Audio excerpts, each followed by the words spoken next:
Halo, halo, apa kabar? Semoga selalu dalam keadaan sehat walafiat, tetap semangat. Bung Rocky ini ke Polri dan juga TNI melakukan mutasi besar-besaran ya.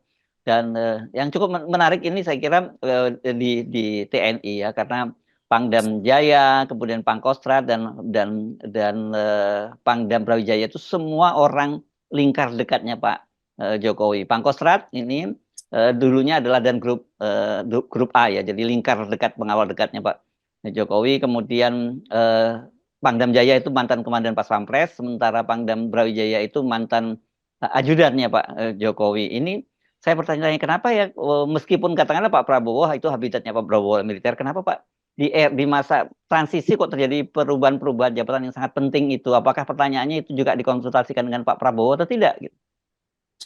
Nah itu pertanyaan publiknya tuh. Mungkin juga tradisi tentara TNI ya udah mutasi, rotasi, promosi itu sesuai dengan kondisi meritokrasi di dalam Ya. TNI atau kita sebut ya itu profesionalitas begitu atau profesionalismenya begitu. Tetapi soalnya adalah kenapa di ujung pemerintahan Pak Jokowi strategi-strategi itu tidak memperlihatkan semacam ya tradisi aja. Wah, biarkan aja nanti toh ada Pak Prabowo tinggal 2-3 bulan tuh. Kenapa mesti ada rotasi, ada promosi, ada mutasi yang tiba-tiba itu. Nah, ketiba-tibaan itu yang orang hubungkan dengan ketidaklegaan Pak Jokowi untuk menyerahkan seluruh kemampuan dia mengatur negeri ini termasuk TNI pada Pak Prabowo kan. Itu juga sebenarnya penanda bahwa pasti nggak dikonsultasikan dengan Pak Prabowo kan. Kalau dikonsultasikan pun mestinya Pak Jokowi bilang Pak Prabowo ini udah saatnya mutasi segala macam itu saya mau mutasi sekarang tetapi ya itu bagian Pak Prabowo lagi deh kan tinggal 2 bulan tuh. Jadi orang akhirnya kata itu muncul curiga ada apa Pak Jokowi cemas bahwa dia tidak akan aman di dalam putaran berikutnya kan. Tentu saja secara etik itu seorang presiden yang udah lengser itu akan dijamin keamanannya tuh atau Mhm. akan dijaga nama baiknya oleh siapa ya oleh presiden berikutnya kan. Tetapi justru dengan perilaku cewek-cewek Jokowi sekarang ini itu juga memperlihatkan kecemasan dia tuh. Jadi sekarang kita mulai menghitung sebetulnya apa yang ada di kepala Pak Jokowi itu. Dia cewek-cewek politik, cewek-cewek juga penempatan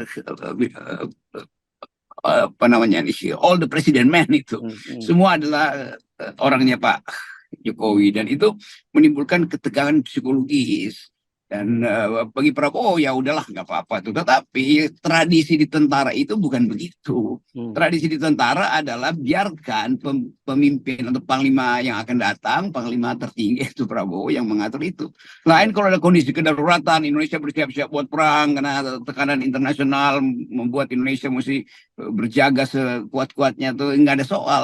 Tetapi ini kan orang baik-baik aja. Jadi proses demokrasi justru sedang berlangsung. Tetapi Pak Jokowi kurang paham tentang etika di dalam di ujungnya. Kan terbaca dengan cepat oleh publik bahwa Jokowi memang mau taruh orang-orangnya untuk ya dengan mudah untuk mengamankan dirinya tuh atau memasang dari awal supaya Prabowo tidak punya hak lagi untuk menentukan kedudukan strategis dari TNI dan Polri.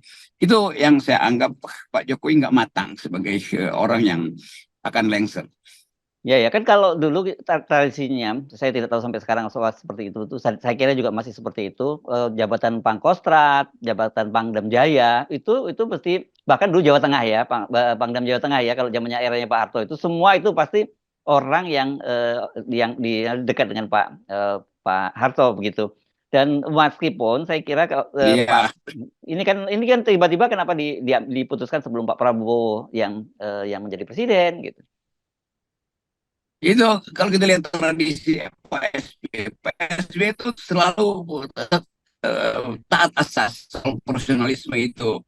Dan tidak ada upaya SBY untuk taruh orang-orangnya di Ya. jabatan-jabatan yang secara politis menguntungkan dia. Ibu Mega juga sebenarnya lakukan hal yang sama tuh. Mhm. Bahwa orang-orang yang berkapasitas itu dengan sendirinya diatur sendiri oleh sistem, yaitu sistem TNI dan kepolisian tuh.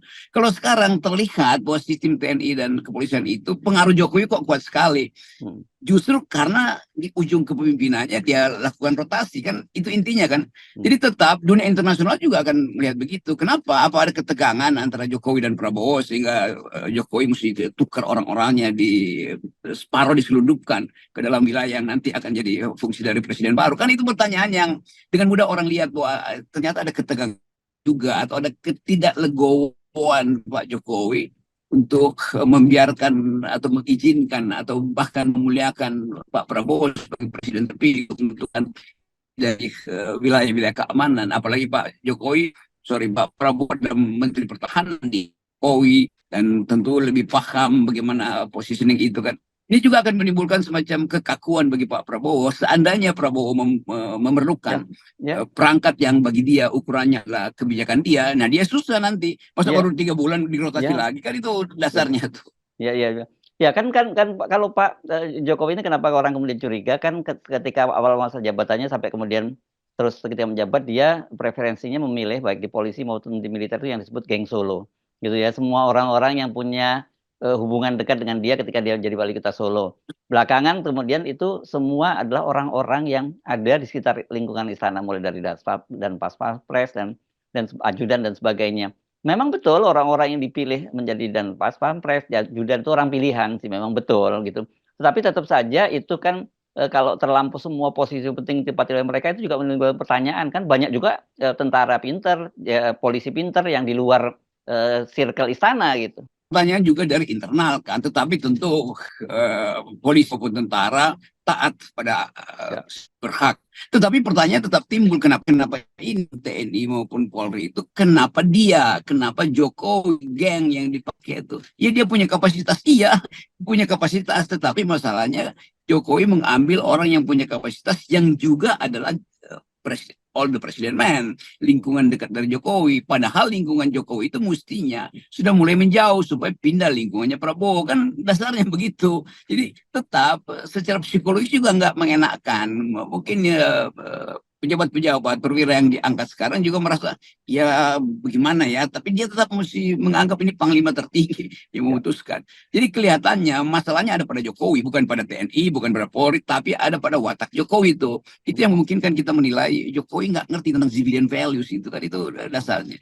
Di dalam politik sipil, politik kenegaraan, pejabat-pejabat TNI itu mestinya disodorkan pada presiden baru tuh. Itu namanya tata cara beradab dalam demokrasi itu kan. Itu intinya kan. Jadi sekali lagi Pak Jokowi kurang sopan sebetulnya tuh untuk mengangkat perwira-perwira ini. Padahal tinggal hitungan 2 bulan presiden baru terpilih, kan basa-basinya di situ sebetulnya tuh. Dan itu yang kita anggap bahwa ya memang Jokowi itu tidak legowo untuk membiarkan proses demokrasi itu atau sifat-sifat kepemimpinan yang demokratis itu diwujudkan di era terakhirnya justru. Ya. Oke, tadi soal ini kan yang terjadi mutasi besar-besaran di Polri dan juga TNI. Kalau TNI saya kira apalagi kemudian Kopassus itu kan habitatnya Pak Prabowo. Jadi saya kira tidak ada handicap buat Pak Prabowo nanti dengan perwira-perwira yang baru ditunjuk, perwira tinggi yang baru ditunjuk oleh Panglima TNI sekarang ini. Tetapi seperti yang Anda katakan tadi, kan Pak Prabowo tentu saja punya preferensi sendiri. Itu mungkin bukan persoalan like or dislike, tapi soal postur pertahanan Indonesia karena beliau itu sebagai Menteri Pertahanan pasti lebih paham soal itu dan kebutuhan sumber manusia, daya manusia seperti apa begitu. Ya itu poinnya, itu kebutuhan sumber daya manusia di wilayah pengelolaan pertahanan, pengelolaan keamanan itu mestinya memang presiden baru yang menentukan. Kan secara psikologis presiden baru ini harus punya akses secara lebih istimewa terhadap perwira-perwira atau pejabat-pejabat yang menangani masalah keamanan dan masalah pertahanan. Nah itu sebetulnya prinsipnya begitu. Pertahanan dan keamanan itu ada semacam sense dari Prabowo yang pasti berbeda dengan Jokowi kan. Apalagi Prabowo menginginkan Indonesia itu tumbuh kembali kemampuan diplomasinya untuk menunjukkan bahwa profil Indonesia di dalam politik luar negeri itu dibasiskan pada pertahanan regional, pada pertahanan kesemestaan yang Prabowo selalu ucapkan itu tuh, pertahanan semesta kan. Kan kombinasi-kombinasi antara keinginan untuk jadi global player dan kemampuan Prabowo untuk mulai menyusun pertahanan semesta itu dengan basis yang lebih sosial itu, yang lebih lebar di daerah-daerah, itu harusnya memang fungsi dari presiden terpilih kan. Jadi Jokowi tidak paham bahwa postur kepemimpinan Prabowo itu sekaligus melekat di dia, adalah hak dia untuk secara instinktif, secara profesional tentu jelas, tapi secara instinktif presiden melihat nih, celah yang paling rawan di mana tuh, posisi yang paling strategis di mana. Itu artinya Prabowo sebagai pemimpin politik sekaligus sebagai orang yang paham tentang watak pertahanan negara yang harusnya membuat keputusan itu. Kan ini dasarnya di situ tuh. Jadi nggak ada gunanya sebetulnya Jokowi taruh orang-orang di situ kalau tidak karena kepentingan dia untuk mengamankan dirinya kan. Jadi orang mencurigai itu. Sementara Pak Prabowo berupaya untuk mengembalikan kemampuan postur TNI itu karena tantangannya berbeda tuh. Nah, tantangan yang berbeda ini tidak dipahami oleh Pak Jokowi. Ya, oke.